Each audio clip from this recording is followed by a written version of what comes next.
अस्सलाम वालेकुम फ्रेंड्स, आप देख रहे हैं हमारा YouTube channel Al Makkah tech and business hub. दुनिया भर से हमारे तमाम व्यूवर्स को मिडनाइट मार्केट अपडेट में बहुत बहुत खुशामदीद। तो दोस्तों, यहाँ पे मार्केट ने और एक एक मूव ने सबको सरप्राइज कर दिया है। और यह सरप्राइज दोस्तों आता है फिर एक मर्तबा उस जानिब से जो कश्ती एक किनारे नहीं लग रही, यानी कि एक मर्तबा फिर से वो रास्ता बंद करने की खबरें जैसे ही मार्केट में आती हैं, जिस रास्ते से दुनिया भर के 20% यहाँ पर से दोस्तों माल बर्दार शिप गुजरते हैं, उनके बंद होने की खबर ने पूरी मार्केट को हिला के रख दिया। पहले तो इस बात पे किसी को यकीन ही नहीं आया, लेकिन जैसे जैसे ये खबर तस्दीक लेकर मार्केट में आती गई, उसका इम्पैक्ट आ चुका है और डिमांड अब सामने क्या आई है। ज़ाहिरी बात है दोस्तों, टाइम के साथ साथ कभी एक फरीक से यहाँ पर डिमांड आती है, कभी दूसरे से, और इसी तरह ही कर करा के ये किसी नतीजे पे पहुँचेंगे। उम्मीद यहाँ पर अच्छे की ही है, लेकिन पल पल ये बदलते हुए मोमेंटम्स इसने पकड़ के पूरी दुनिया की इकोनॉमी को यहाँ पर अपनी लपेट में ले रखा है। या यूँ समझ लें कि जो ये मानते हैं कि मार्केट को ये चीज़ें मैनिपुलेट करती हैं, उनका सोचना भी किसी हद तक ठीक है, और जो ये समझते हैं कि सारों का जो सेंटिमेंट है वो जुड़ ही इन बातों के साथ गया है, वो भी अपनी जगह पे ठीक है।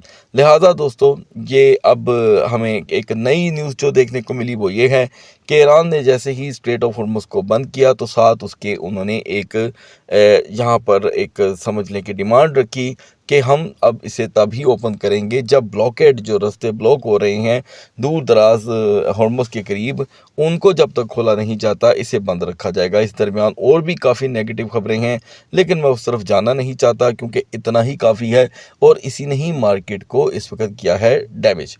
तो दोस्तों, कल है इतवार का दिन और अभी तक फ़िलहाल फाइनलाइजेशन यानी कि आखिरी नुकात और उसके पेपर वर्क की कोई बात अभी तक सामने नहीं आई, लेकिन मुझे ऐसे लगता है क्योंकि हम पॉजिटिव ही सोचें तो ये ज़्यादा बेहतर है, और यही हम पॉजिटिव सोचते सोचते यहाँ तक पहुँचे हैं कि किसी भी वक्त आपको इंशाल्लाह कोई अच्छी खबर मिल सकती है।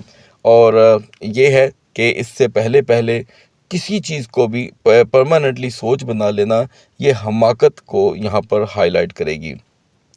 तो दोस्तों, आप बहुत अच्छे से जानते हैं कि यहाँ पर कमोडिटीज़ की मार्केट, स्टॉक मार्केट जो है वो आज के दिन बंद है, लेकिन इसका इम्पैक्ट दिमागों पे अगर आया है, क्रिप्टो मार्केट के ऊपर अगर आया है, तो फिर पीर वाले दिन इसके ऊपर एक बड़ी चीज़ आपको वॉल्यूम की कमी की शक्ल में देखने को मिल सकती है।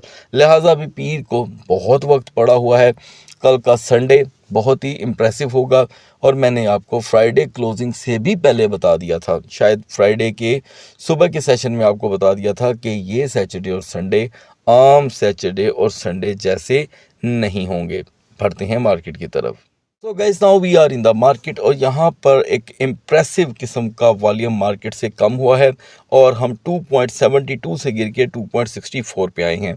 अगर हम डोमिनेंस को देखें तो इसमें कोई ख़ास कमी नहीं हुई। टॉप ट्रेंडिंग के अंदर आपको रेव डाउ देखने को मिल रहा है जो बिल्कुल फंडामेंटल नहीं है।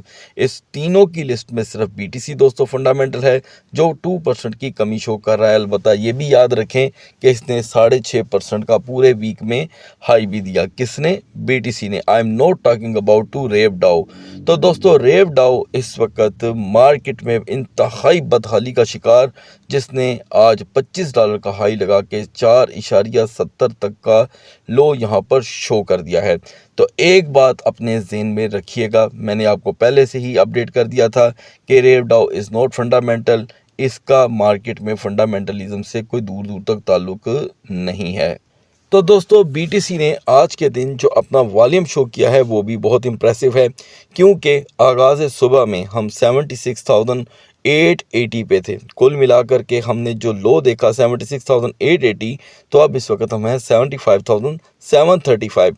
ये तकरीबन 11 to 1200 की कमी यहाँ पर हमें देखने को मिली है, लेकिन इथीरियम का बिहेवियर बिल्कुल इसके बरअक्स है, क्योंकि जहाँ पर हम मॉर्निंग में 2373 पे थे, तो इथीरियम में हम 2358 पे हैं। अब आप ज़रा उंगलियों पे गिने कि ये कितना फ़र्क है पूरे दिन में। कंपैरेटिवली दोनों में यहाँ पर इथीरियम में सिर्फ $15 की कमी हुई है। ये एक सवाल है, आज के लास्ट सेशन में इथीरियम को हम यहाँ पर डिस्कस करेंगे ताकि आपको बता सकें जो इल्म हमने भी यहाँ पर ख़बरों की शक्ल में हासिल किया है कि इसकी क्या बड़ी वजूहात सामने आई हैं। अब बात कर लेते हैं पहले XRP से। तो दोस्तों, यहाँ पर सभी को बारी बारी डिस्कस करना एक होगी हमाकत। मैं आपको क्लियर कट शॉर्टकट में एक बात बताता हूँ कि फ़िलहाल यहाँ पे सभी ने पकड़ा डाउन मोमेंटम, लिहाजा XRP यहाँ पर 1.45 की सपोर्ट को यूटिलाइज़ कर चुका है। उम्मीद की जाती है कि पहले पहल में ही हम 1.45 से 1.46 तक की रेजिस्टेंस देख सकते हैं। अब आते हैं दोस्तों BNB पे। तो गाइस BNB को लेकर के यहाँ पर 625 से 628 की सपोर्ट अभी तक नहीं टूटी, लिहाजा हम 649 से यानी कि 649 से जब रिजेक्ट हुए तब से लेके अब तक यहाँ पर एक सपोर्ट ने इसको हाथ देकर रखा हुआ है। हिस्ट्री वाइज 610 इसकी फंडामेंटल स्ट्रॉन्ग सपोर्ट है, जिसको यहाँ पर अचानक से टच कर लेना फ़िलहाल तो पॉसिबल दिखाई नहीं दे रहा, लेकिन 630 के ब्रेक होते ही प्रेशर 625 की तरफ बढ़ सकता है, इसलिए कि 625 का टारगेट बहुत करीब है और रिवर्सेबल पोजीशन यहाँ पे 636 तक देखी जा सकती है। सोलाना गाइस यहाँ पे सपोर्टलेस वॉक कर रहा है, यानी कि कोई सपोर्ट ही मौजूद नहीं है। तो हम 90 से कल रिजेक्ट हुए थे, मॉर्निंग में भी यही सूरत हाल रही। तेज़ी से हम दोस्तों बढ़ रहे हैं 85.50 की तरफ। हालांकि सुबह डिस्कशन के दरमियान हम 87.90 तक भी थे, लेकिन तब से लेकर अब तक 86.20 तक का हम लो देख चुके हैं और अभी भी बेरिश कैंडल यहाँ पे मौजूद है। एंड मुमकिन है कि अब सारा प्रेशर एक मरतबा फिर से 85.50 से 85.20 की तरफ रहे और प्रेशर, क्योंकि ज़ाहिरी बात है हमें हॉर्मस से रिलेटेड जो ख़बरें आई हैं उन्होंने क्रिप्टो मार्केट को यहाँ पे डिस्टर्ब तो किया है, इसमें तो कोई डाउट ही नहीं है। लिहाजा रिवर्सेबल वॉल्यूम थोड़ा सा लो रह सकता है। ADA की दोस्तों आपके साथ आज की रिवर्सेबल सपोर्ट डिस्कस की गई थी 0.2500, जब ADA 0.2550 पे मौजूद था और आपको अपडेट किया गया था कि 0.2500 एक नॉर्मल रिवर्सेबल पोजीशन होगी, क्योंकि शैडो तो हमें यही बताता है। लिहाजा हम 0.2480 से 0.2490 के दरमियान मंडला रहे हैं। यहाँ पर ADA को सपोर्ट दरकार होगी दोस्तों। शैडोज़ जो हैं वो अभी अपनी विक छोड़े हुए हैं हिस्ट्री में।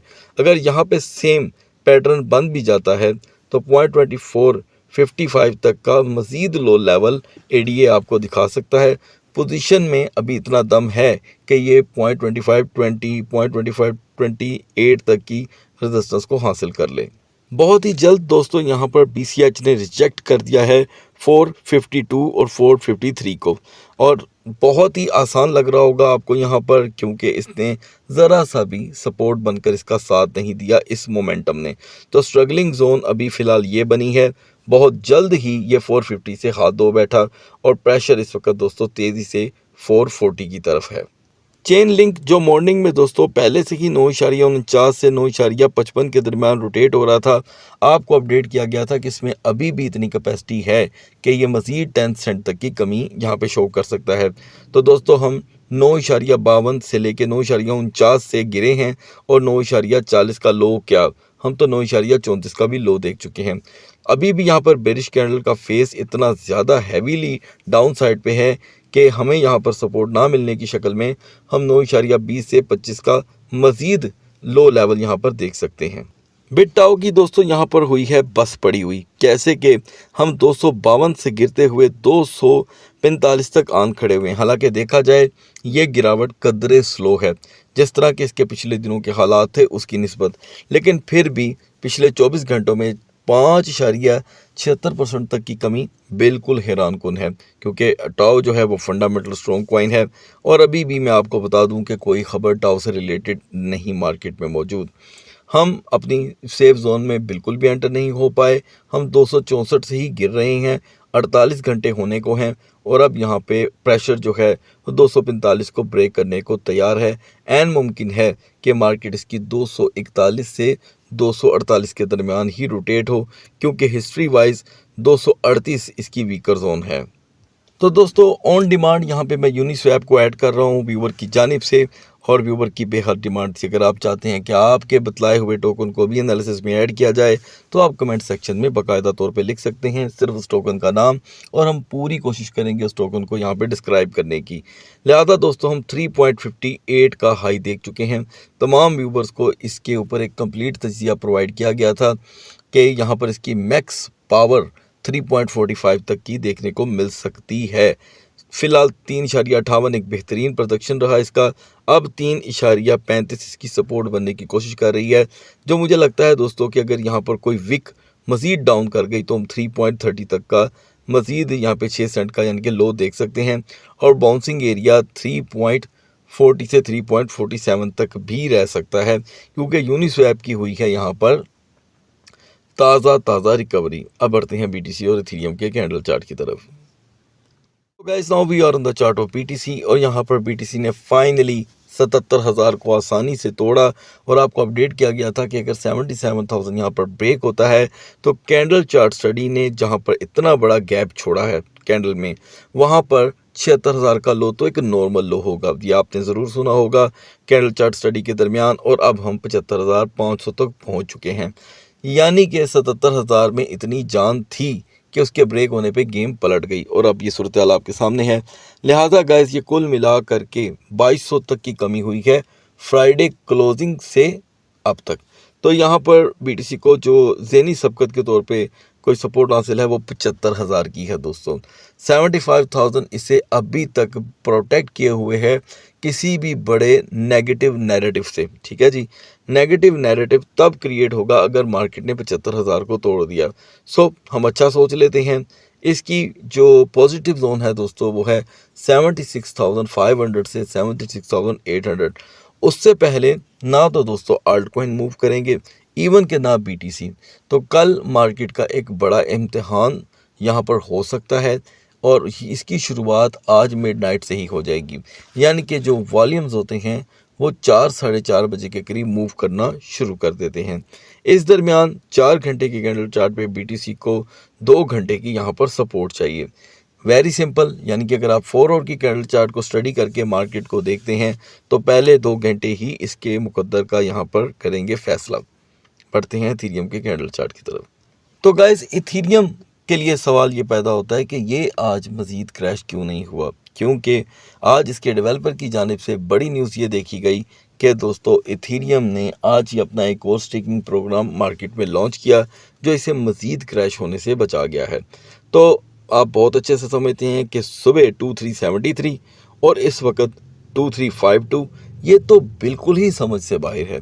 यानी कि इथेरियम के ऐसे हालात में 150 तक क्रैश कर जाना एक नॉर्मल सी बात है। और अभी यहाँ पर एक स्ट्रगलिंग जोन बन रही है। शैडोज़ को हम किसी सूरत नहीं बोलेंगे। शैडो हमें बताता है कि अगर 2345 पे मार्केट ने ज़्यादा स्टे कर दिया तो 2310 2305 का लो एक नॉर्मल लो होगा। रिवर्सेबल पोजीशन में यहाँ पर भी अगली कैंडल चंद मिनटों में बनने वाली है, वो यहाँ पे इथेरियम पे काफ़ी असरअंदाज हो सकती है। और क्योंकि अभी बड़े बड़े टोकन क्रैश कर गए हैं तो इथेरियम की रिवर्सेबल पोजीशन बड़ी कमज़ोर है। वो है दोस्तों 2365 से 2375। यहाँ पर इसकी स्ट्रगल ज़रा ज़्यादा दिखाई दे रही है। सो गाइस सुबह तक अल्लाह हाफिज़।